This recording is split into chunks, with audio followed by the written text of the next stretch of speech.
ട്രെയിനിങ്ങുകൾ കൊടുത്തുകൊണ്ട് ടീച്ചേഴ്സിനെ എന്റെ parents school annual day ആവട്ടെ, ചിൽഡ്രൻസ് ഡേ ആവട്ടെ, ഇതിനൊക്കെ ഞാൻ പങ്കെടുക്കുമ്പോഴാണ് ഞാൻ ഡാൻസിൽ ഒരു പടി കുട്ടികളെക്കാളും എന്തോ ഒരു സ്പെഷ്യാലിറ്റി ഉണ്ടെന്ന് മനസ്സിലാക്കി എന്റെ ഡാൻസ് റിയാലിറ്റി ഷോയിലൊക്കെ ഉള്ളത്.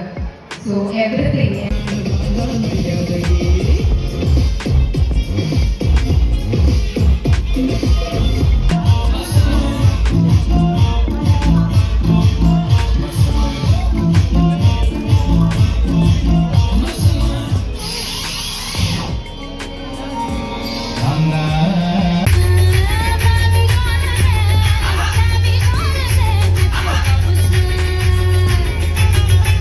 സോ ബേസിക്കലി പറഞ്ഞാൽ നമ്മുടെ വണ്ടി ഇതാ നിൽക്കുന്നു, കാണാണ്ടാവുന്നിരിക്കണം.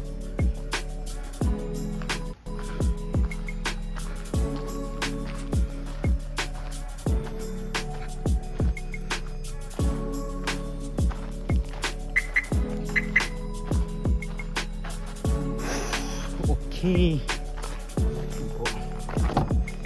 വണ്ടി സ്റ്റാർട്ട് ചെയ്യാം. യെസ്, വണ്ടി തണുത്ത് കോൾഡ് സ്റ്റാർട്ടിന് കിട്ടണം ഗൈസ്. ഇവിടെ എല്ലാവരും ലൈറ്റ് ഉണ്ട് കണ്ടോ. അപ്പോൾ ഇവിടെ ജൂബിലിൻ്റെ അവിടെയാണ് ഞാൻ നിർത്തിയത് കണ്ടോ, ജൂബിലിൻ്റെ അവിടെയാണ് നിർത്തിയത് കണ്ടോ ഗൈസ്. അപ്പോൾ വണ്ടി സ്റ്റാർട്ട് ചെയ്തോ, കോൾഡ് സ്റ്റാർട്ടിന് കിട്ടണോ കാണാണ്ടാവും. ഇതാ സമയം രാത്രി 12:23. അപ്പോൾ ഈ വ്ളോഗ് ഇവിടെ ചെൻഡ് ചെയ്യാം. ബാക്കിയുള്ള വിശേഷങ്ങൾ നാളെ കാണാം ഗൈസ്. ഇതിൻ്റെ ബോയ്.